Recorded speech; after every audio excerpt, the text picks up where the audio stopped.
what are the ways and what are the sources of data if I wanted to figure out what was going on, what people cared about in Stillwater, Oklahoma, a small town in central Oklahoma? What would I go to? Would I go to Facebook? Actually, I wouldn't.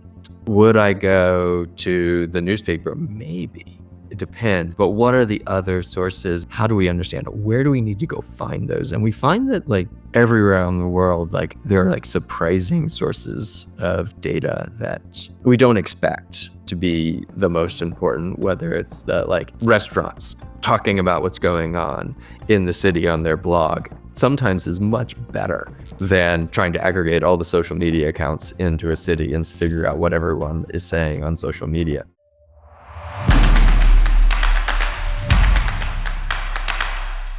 Welcome back to Navigating Noise. I'm really delighted this week to be taking the opportunity to talk with a new member of our team who's been with us for about, I guess, a little over a month now.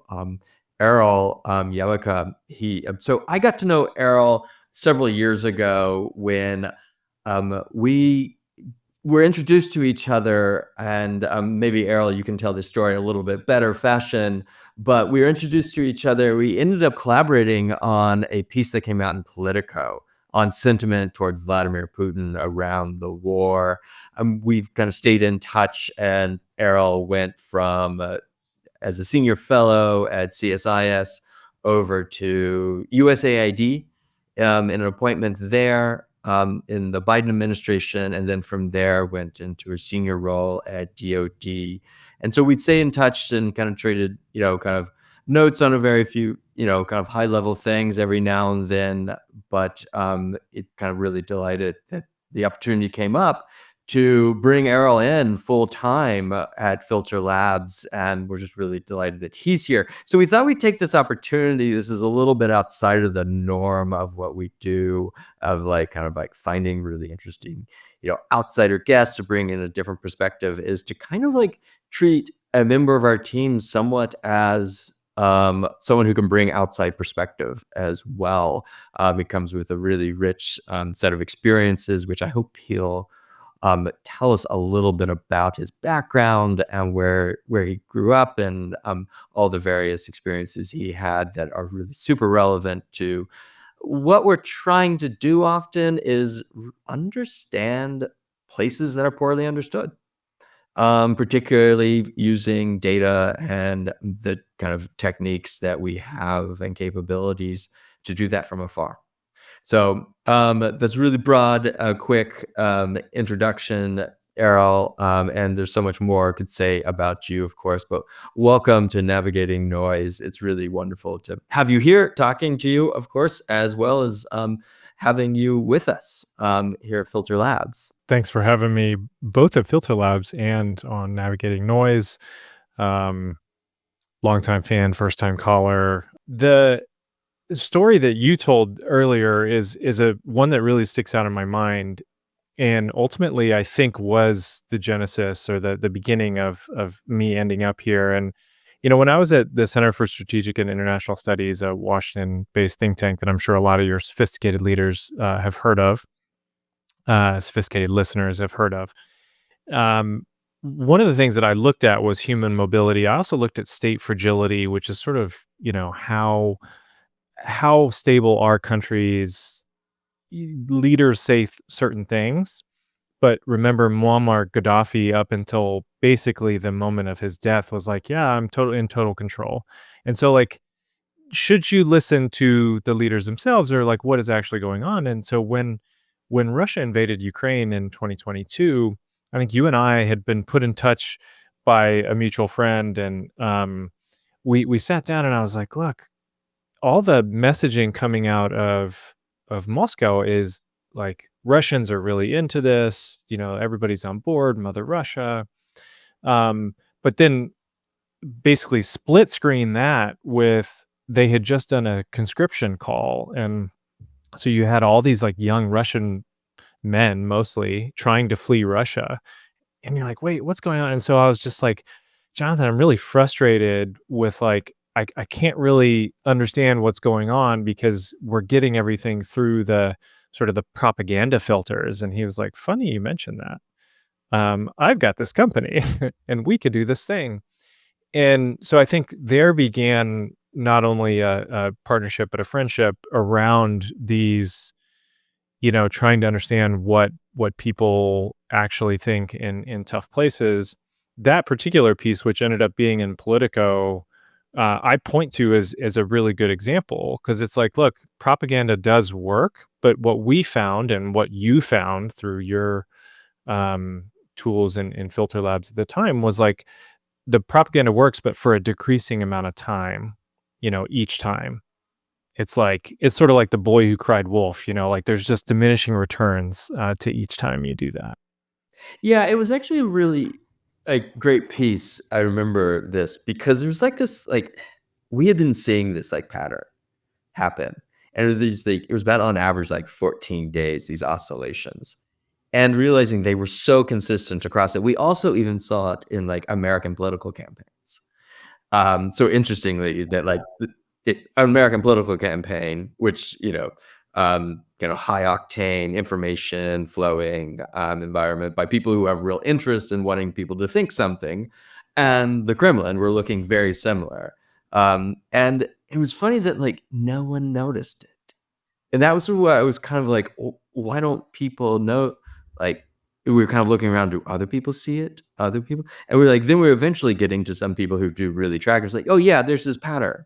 It does, reverse, but like no one's really like figured out a metric for tracking it. And so, like that piece that we came out was like the one thing, and like we ended up having gotten public availability to say like, hey, look, these patterns they do repeat themselves, and if you're trying to like message into that, you have to pay attention to these oscillations there. Totally. As a researcher, it was a sweet spot for me too because when I was a CSIS, I didn't really ever want to do anything just for the sake of doing it. I wanted there to be a hook, or I wanted it to be interesting, or I wanted it to tell slightly different stories that were being told. And this was a sweet spot there because it was like, this is counterintuitive. And I remember when we started pitching it around, I won't name a couple outlets that ultimately didn't publish it, but when we started like shopping this around, people were like, wait, really? And it was like almost too incredulous. It was like, oh, it was pushing the boundary like a little bit too far. But we're like, no, this is what the data shows. And I mean, we have no, like bone in this fight or what, like we're just telling you what we see. Yeah, and it was also like an interesting point, and this is like something that I think has shifted a little bit, but not totally, is that it was still at this point where people thought like Kremlin propaganda was all powerful. It was like it can like have this ultimate control, and we were kind of pointing out, it was like, well, no, it's like like it's this decreasing return you get. So they have to like pump up and they like put in a lot of messages. The sentiment shifts in the direction they're trying to, whether they're trying to get a lot of positivity on an issue or they're trying to get a lot of negativity towards Ukraine or the US involvement or things like that. But then like it would like over a period of time would become less effective. And I think that was like another piece of it that like made people like think like, could this be true? Because like we were all in this world of, the Kremlin had, interfered in the 2016 election. We saw, some evidence of it in Brexit. And like all of a sudden there was this like almost veneer of invincibility of Kremlin propaganda. And I think people were like, that was the knee jerk position, even from people I thought should know. But actually, the editor who ran it was actually really telling me. It was an editor at Politico who had deep experience in Russia. And she was like, yeah, this makes complete sense. This is what we've seen. And it was kind of like those who might not have really like had a lot of deep experience in that information environment who were kind of incredulous about it. But I do think there's a little bit of a shift that people are now getting to this point where they're thinking like, well, no, they aren't all powerful. There are ways to counter it. There are ways in which it just kind of falls flat as well. Yeah, so that's obviously how we met, there, and, where I guess you you went to USAID, worked on some things in humanitarian assistance, around that, as well as and then you landed at, DoD. I mean, say a little bit about this kind of, like, journey from, like, think tank to humanitarian assistance to, serving, the kind of war fighting aims of the Department of Defense. I mean, how is there a clear line, that you trace throughout all of that, there that you kinda see it, or did you feel like there was some, like, dissonance going from, like, talking policy and writing, a political piece with me to, the big bureaucracy of American aid, to the big bureaucracy of American war? Yeah. No, it's a great question, and I think to answer it, I'll have to go back even further, um, because I've always been sort of drawn to places that are experiencing challenges, and so, I don't know that you and I have ever talked about this, Jonathan, but in high school, I grew up in Turkey, and there was a bad earthquake in, the late '90s. It was a bad series of earthquakes, actually, and I just sort of felt like I needed to do something, and I didn't really know what that looked like or how to do it. I did it through the National Honor Society in my school In Turkey. in Turkey. I went to an American school there, a DoD school, and so, got sort of wet my whistle with like, "Oh, maybe you can actually do things in tough places," this being the earthquake that we responded to as high school students was in a mountainous region that was really inaccessible. It was in the winter, it was really hard to get to. And so that kind of then I went off to study business at the University of Texas and was just kind of you talk about cognitive dissonance, I feel like that's like the subtitle in my resume a lot of times, but I think the common threads are I'm drawn to hard problems in tough places. And so what I in grad school, I, realized due to an internship in Paraguay of all places that I didn't necessarily want to be in the foreign service. Some little kids want to be firemen. I wanted to be an ambassador since I was like 5. And the journey to get there is like, obviously, you're going to go join this foreign service. So I did an internship with the foreign service, and I was like, ooh, turns out that's not exactly what I wanted to do. But I really am fascinated with how the U.S. engages in these tough places around the world. So, like many a grad student, hopped in my car, went to DC afterwards, and the journey that began there, that ultimately led to that CSIS place, was one where the through thread was I care about how the US sees the world and vice versa, especially in these tough places. And I want to be part of the solution. So whether it was Iraq or Afghanistan or South Sudan or Ethiopia or any number of other places that I have lived and worked, it was all about kind of how do we move the ball forward? How do we make things less bad for the people there?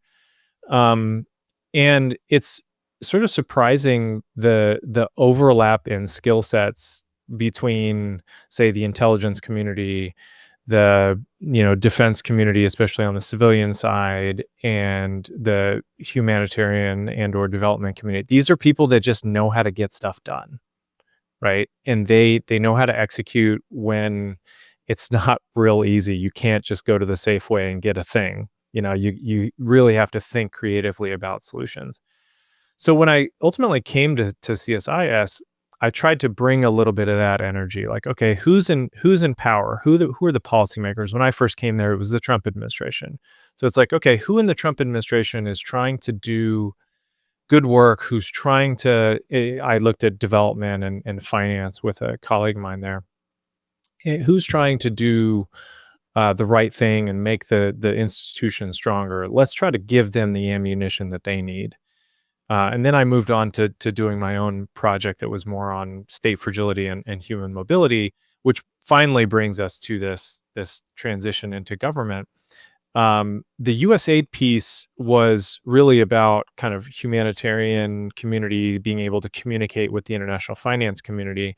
But again, it's all about how do you do stuff in tough places. So the DoD transition, was it cognitively dissonant with everything else? I don't think so. Because the places where DoD is most active, or where me and my earlier in my career were most active, are these toughest places. Yeah. I mean, I could see that. And I've kind of often thought of this, I've never, been in government there. I've always kind of like observed it outside, engaged in many different ways, often just as like from the researcher side, as faculty member at a university, but that there's a lot of roles that, like, when I was running an NGO in the Middle East, what we were doing and what I saw, like, some foreign services officers do, some people in the military, who are particularly those who are engaging with community, the community organization on the side, like, it didn't seem to be all that different. Obviously, like, none of us had guns in our hands in those cases. And so when you take on a weapon, there's something that changes as well. Yeah, I think motivations can be different. The tools that you utilize can be different, but like the underlying skill sets, this is what honestly got the aid industry into trouble in the 1980s in Pakistan, was like they got a little bit too close with the intel community. And it was like, well, we folks had different skill sets. So I think the humanitarian community and the development community is really careful that we are like, the motivation has to be clear here. I think for all the rest, it's like you've got similar skill sets, but the end goal that you're trying to achieve might be different. No, that seems fair. There and either, I mean, when I was like, I know we both had some experience of working in and around Pakistan, and their sensitivities on this are super high. Particularly if you're coming at it from an NGO, and there's, I think, quite frankly, some like misplaced skepticism and cynicism on some issues there, but you kind of have to like you have to attend to those, and they are like very much attuned to it, about the motivations, like, why are you doing this? Um, and yeah, I guess, I mean, it's something I've often wanted to ask you, and particularly it's maybe just like resonant of the like with the incoming, kind of the new administration under Trump, particularly. And I got this question actually from someone who listens to the podcast. He's he drives a truck, and or I think, or no, he teaches. And he did drive a truck, and he teaches people who are commercial drivers there. And he said, like, the one thing that he thought was like he wanted to like hear more about was this question of like investing in America versus investing abroad there, and resources there. And I was wondering like how you would kind of pitch like what you've done. Like, you've worked in humanitarian assistance, you've worked along those lines, you've done that. How would you like say to an American, like, this is important what we do?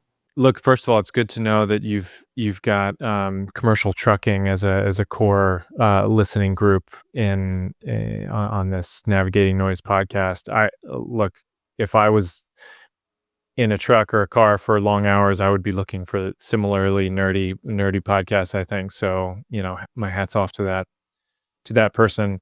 Um, it's a bit of a high stakes question for me, because if I don't get it right, then my friends in the aid world are going to send me hate mail. But I think the the way that I like to think about this is, it's almost um, the framing of this question, the way that you framed it and the way that it usually gets framed, is like, why should we be doing things over there, and how does it impact what we do here? And I think the framing is part of what we need to change, because we live in a globalized society, we live in a globalized world.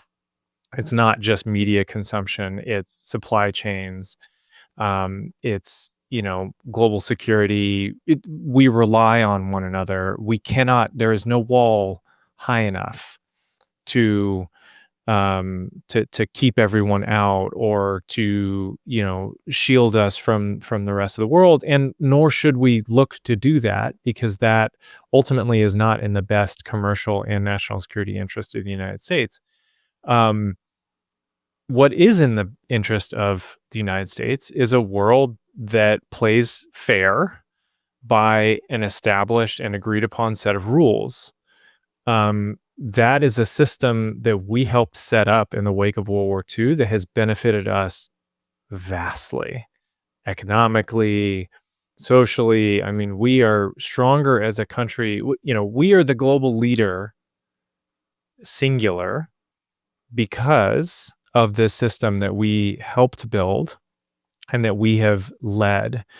Now, I think part of that is making sure that the places where we are deploying foreign aid or even military assistance or security assistance, that those places are abiding by the similar sets of rules that we helped establish in the global order.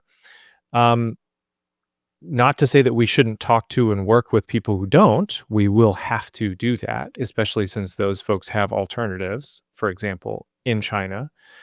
Um, but the goal should, I think, always be to have this fair system that we can compete, that we can continue to win, because if it's a fair fight, we will win, on whether it's economically or militarily or what have you. And I think the places where we invest our aid dollars, the goal is, and I think should always be, that those places ultimately become partners with us and they choose us as their partner of choice. They choose this system.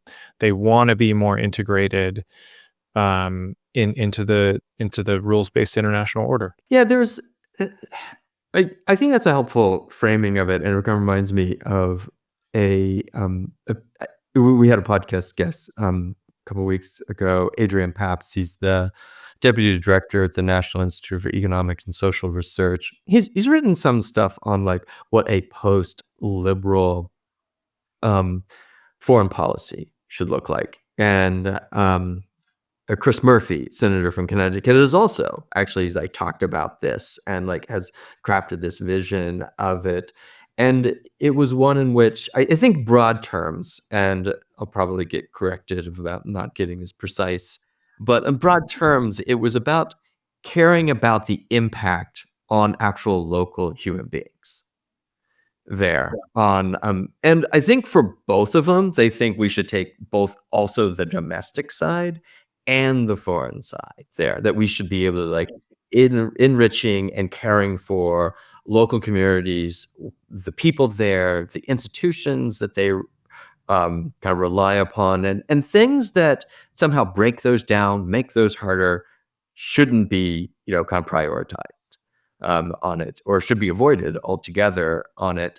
And I can kind of see like this way in which like humanitarian aid, if the foreign policy could kind of restructure around that, humanitarian aid would actually become actually really more important, not less important, a part of it.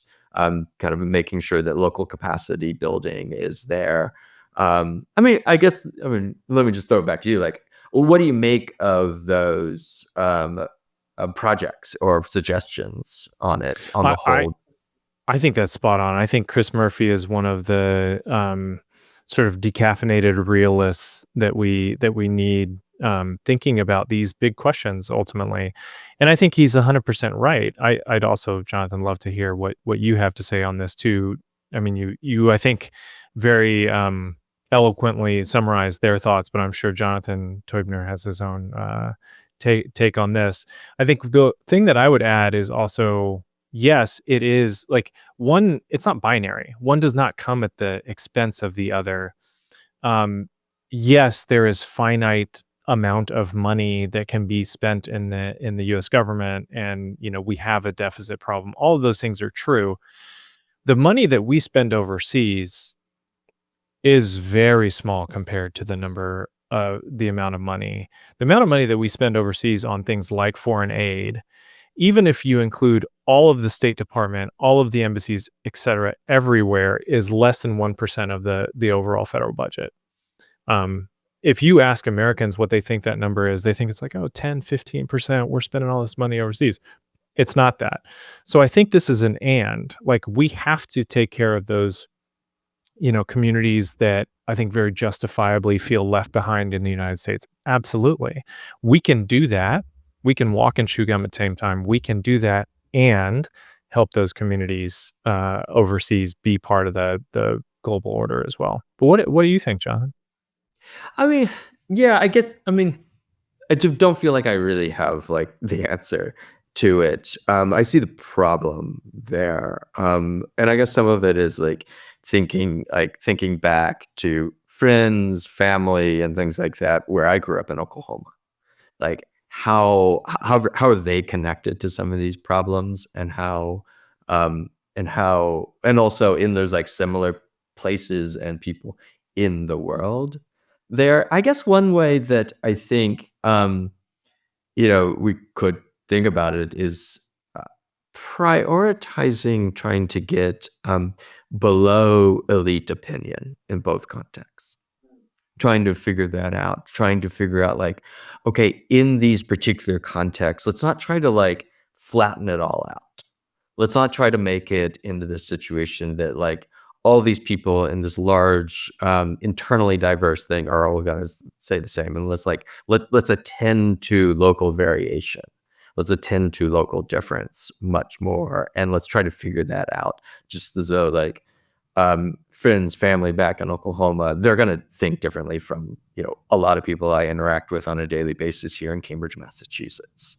And that This might is be a my pretty, shocked face. yeah.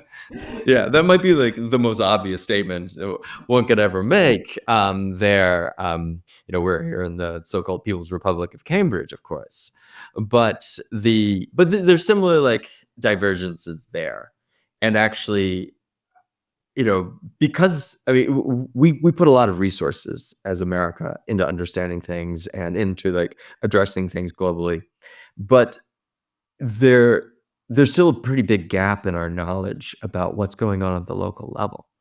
I've found that there's some people, when the U.S. wants to spin something up and really want to focus on something, it can figure out some things. Like, what do these people in this neighborhood care about versus that neighborhood? I've seen like the U.S. government like go into that driving. You're like, wow, they can do this, but they don't normally. It's not the normal thing, but it actually kind of like appreciating local difference in the way that communities are reacting locally and different in really important different ways, I think needs to become more normal. It doesn't just need to be this like exceptional thing that we key in on. I'm so glad you mentioned that too, because I mentioned that I've worked in Iraq and Afghanistan and South Sudan and some other fun places. One of the hardest jobs that I've ever had was in Claremont, New Hampshire.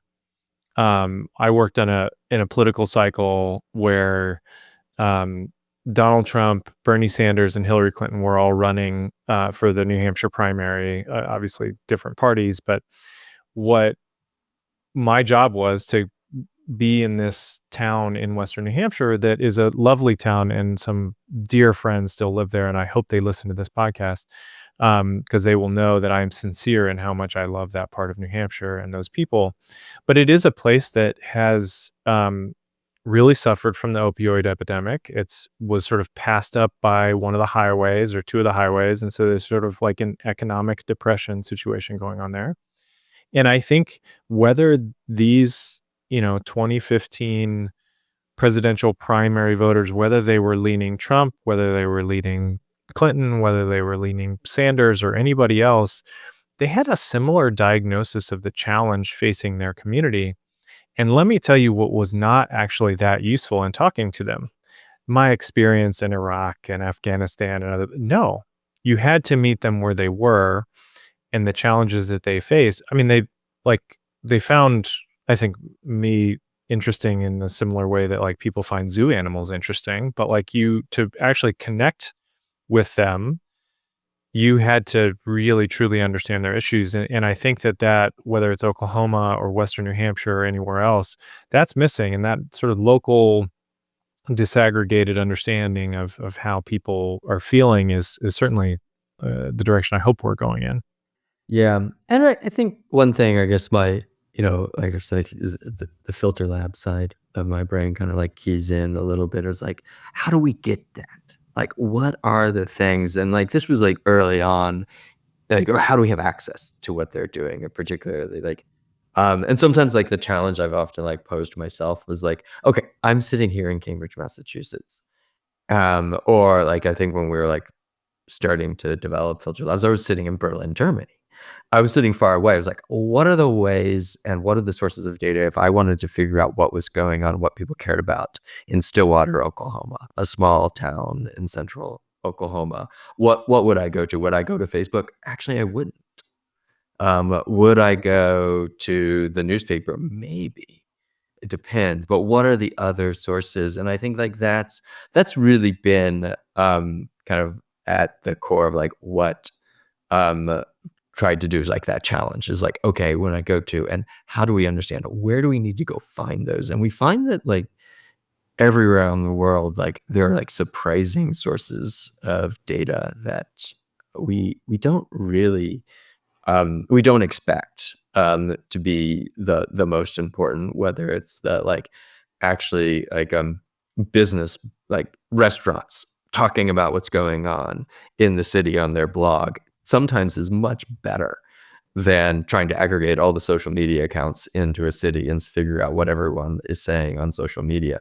They're, you know, oddly enough, they're very rarely talking about local things. They're normally kind of engaged on like the kind of outrage machine of national politics at this point.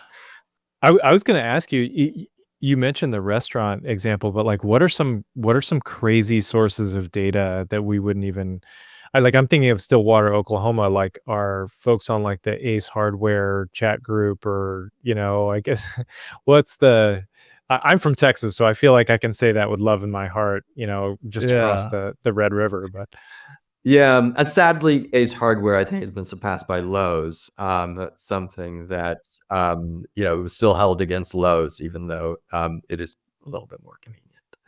But but yeah, so I think this is actually something where you kind of actually see similarities between like small towns in America and like Russia. Weirdly enough, is that like we still love like particularly like an older segment still love those places where people got online and talked to each other before social media. And there were, like, city like, forums, chat and you can get groups. on yeah, chat groups and these things, and obviously now there's, messenger apps and people, like, create, like, open groups that are, like, around communities, and those are kind of, like, a new form of that. So that would be, like, one where you just, like, find, like, "Oh, there's a group of people in this small town who are all talking about cars together." And that's, like, the purported, like, theme of it, but they talk about much more than cars about it, and they get online and there's that. I think the one that like still kind of you still see across a lot of different ones, but it's gonna be different. It's gonna be in each location are like religious organizations. There's still a lot of involvement with them. They're very tied down to local communities. They're very attuned to what's going on in communities, whether that's in Lahore, Pakistan, in Tel Aviv, in Vladivostok in Russia or in small towns around America. Those organizations are going to be fairly attuned to that, and they're going to talk about those issues. There, I think that's been particularly talking to like policymakers. That's been like the one source that they're kind of been most like surprised by. Unless you're talking to someone who has real experience like working out in the field. They're like, "Of course, yeah, those are good sources." Like, we went to those leaders and asked them their advice on things all the time, there. But a lot of, like, policymakers who didn't have that field experience kind of are, somewhat stunned. Yeah, it's really funny you say that. I remember being in Western Iraq, and I would meet with sort of the provincial reconstruction teams, largely some civilians, but largely US military. And, they talk about like, oh, they went out and talked to a sheikh. And these were great, well intentioned people. And they would go out and be like, oh, yeah, I talked to Sheikh so and so. And so we're going to like do this one project that he says the community needs. And then you had I was working on this sort of community driven development project where like we would go in and we would have to like do a community meeting and help them sort of prioritize at a community level with like a group of people. And let me tell you, what the Sheikh was prioritizing when was not always what the community, when you did a more inclusive, broader process, what they wanted. Um, so that's it's that was a while ago, but I'm sure they would have. I'm sure we as a project and they as a sort of post Saddam budding democracy could have really benefited from understanding what people at the grassroots wanted. Yeah, the thing is to like is you really need to bring in all of the various voices, and you have to also like know that there's going to be like pretty serious interests that people have. Just as though we know that the local elected officials are going to have interests in mind. The other forms of civic leaders also have interests in mind, and I think there's sometimes been this pursuit of like I'm going to try to find that one source of unbiased data there that like will give it to me. And I think increasingly we've seen that as a false start, as like the wrong premise is that what we need to do is like just we need to balance out those very strong opinions with other ones in the community. We need to get to those to see it. And then you can see this in places when we look at sentiment in Russia or on very sensitive topics, or in the Middle East. Now we've done some stuff on like understanding like the Belt and Road Initiative in Nigeria, for example, and how people are reacting to it. You kind of have to like try to find all those various things and take them all into consideration, as opposed to finding that one particular source that is like unbiased. And I mean, I'd be interested like to know more about like why we got to that point and why we think that like that's the right way to go about it, as to just listening to a far broader range of people and trying to figure out how to like synthesize it all together. Yeah, I think it's a huge question, and I love how you said you were essentially saying like there's no silver bullet, right? Like this sentiment analysis, getting better localized data in tough places. That's all good. It's not going to give you every answer to every problem, but I think it's a missing voice. When I was at CSIS, we'd meet with industry leaders, we'd meet with policymakers, et cetera, and it's like they're trying to understand a phenomenon, whether it's like something that happened in the news, how do I think about it, or something like climate change induced migration or whatever it is. It's like there's a thing that's going on. How do I, leader, think about this challenge? And I think the sources of information for those leaders oftentimes come through various media filters, foreign leaders, maybe you've got like the UN or some sort of multilateral voice, but there's always sort of this like elite, to your previous point, elite filter there. And I think incorporating the more grassroots data, we have the benefit of having the interwebs now. So people are online in their own ways. And if we can figure out how to scrape all that and analyze it, then that allows you to have a more fulsome, holistic view to break through and create your own filters for understanding some of the big challenges that communities, countries, and the world are facing. Yeah, that's something we've like routinely, talked to like users, clients, potential clients of it, is that like you really need to see this as like another tool alongside other things, including your own judgment and experience there. But you're trying, sometimes this is used to kind of broaden out, like see a perspective that's not just like the sources that you read, like see it in aggregate, or, put this alongside of polling data that you have on it. Or what, in, kind of what your field operatives are sending back and telling you about this as well, that like we kind of have to, and this has kind of been, it feels like a theme for a lot of different conversations here in Navigating Noise, is that like this more holistic view of it. Um and kind of getting to the point where like we can leverage some of these like AI driven techniques alongside of the really well proven out human approaches to things. And I think that there's been, um, I, I guess I sense a little bit of kind of evenness coming back to some of these discussions here. Whereas I think a couple of years ago, with the unveiling of chat and, having that big AI moment, everyone was like full scale ahead to like, let's get AI to replace a lot of these things.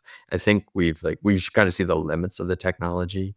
Sentiment analysis has been around for quite a while now, but it's you know, but it's gotten better, but we also have to see like, so I think those of us in sentiment analysis have like grappled with the limits of it and tried to understand like when it's useful and when it's not. And I think like on the whole, there was this moment of like, AI and particularly like generative AI and the products that came out of that were like limitless.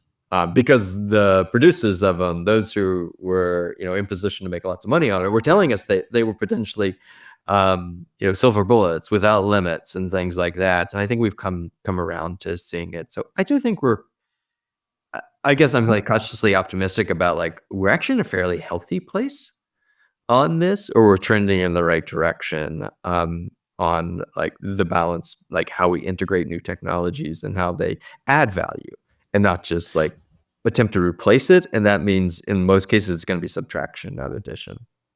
Does that make you a techno optimist? Is that like a term that I uh feel like that's a I term that the internet would use. Yeah, I guess I'm a techno moderate on it, but but yeah, it's gonna do some good things. It's always going to like it when it's complementing what's already working well, it's probably going to be additive. When it's right now trying to pretend it's gonna replace, I think it's gonna be subtractive. I think the good news is, as two humans sitting here, and I promise we are two humans, we are not AI generated voices. As two humans sitting here, like, yeah, there does need to be human in the loop. I think, if we want to advance as a society, if we want to use these tools to address some of the big challenges we have, may they be cancer or war or whatever, like we're going to have to keep humans in the loop. And those humans are going to have to understand how better to utilize the technology, how better to ingest and analyze and utilize data in their everyday decision making. I think that's fairly clear. Yeah, I think we'll see that increasingly, like, users of technology will increasingly demand human in the loop. I think there's actually going to be, like, a premium, like, level that sometimes pops out that you can get a cheaper version without the human, but then you can pay more to get the human there. And I think of this example all the time that kinda haunts me a little bit about how, like, the AI reading, X-ray, like, AI radiology, we're likely going to export a fully automated version of that to places like Africa, but we do that for ourselves. We will have AI supplementing and informing the radiologist, and that, like, we're going to be doing that, and I guess it's a little bit of a sense of justice here is, like, if we're not gonna use it ourselves, we probably shouldn't export it out there. Obviously, in situations of, is this better? I mean, maybe this is better than having no access. But on the whole, like I think what we're going to see is that like people are going to like there's going to be a premium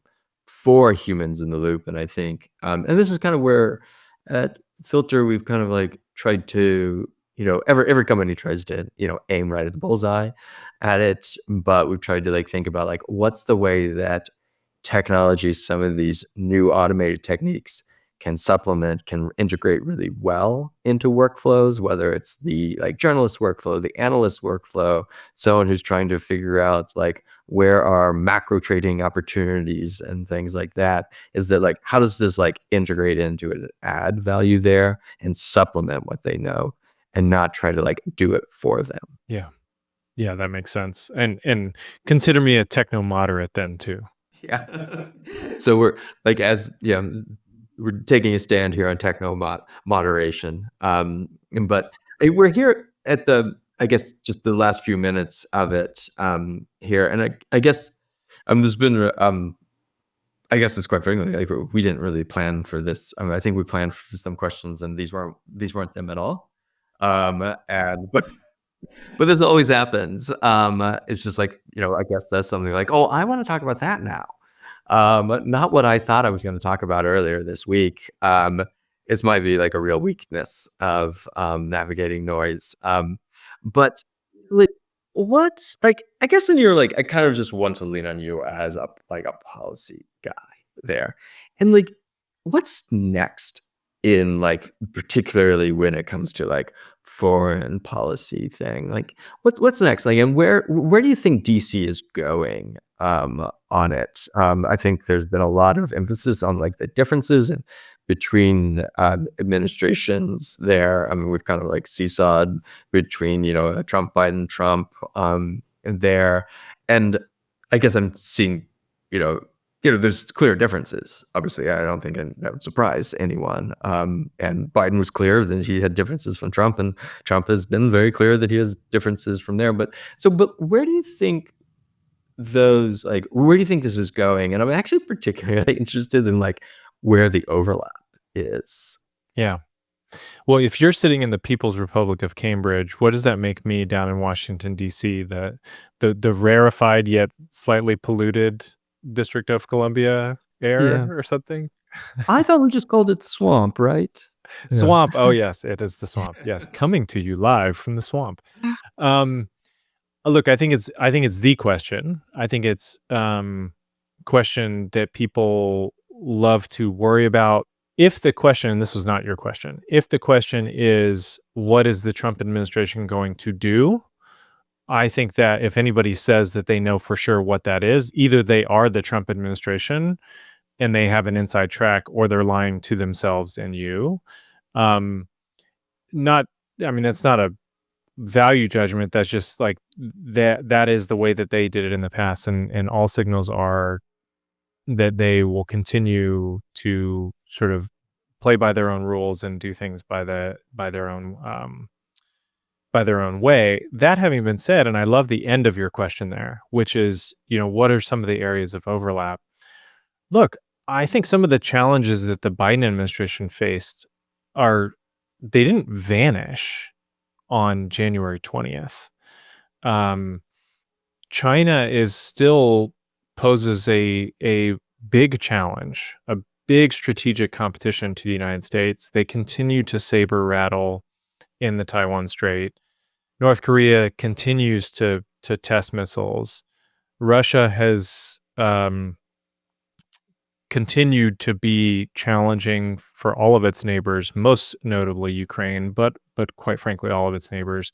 Russia continues to get closer with China.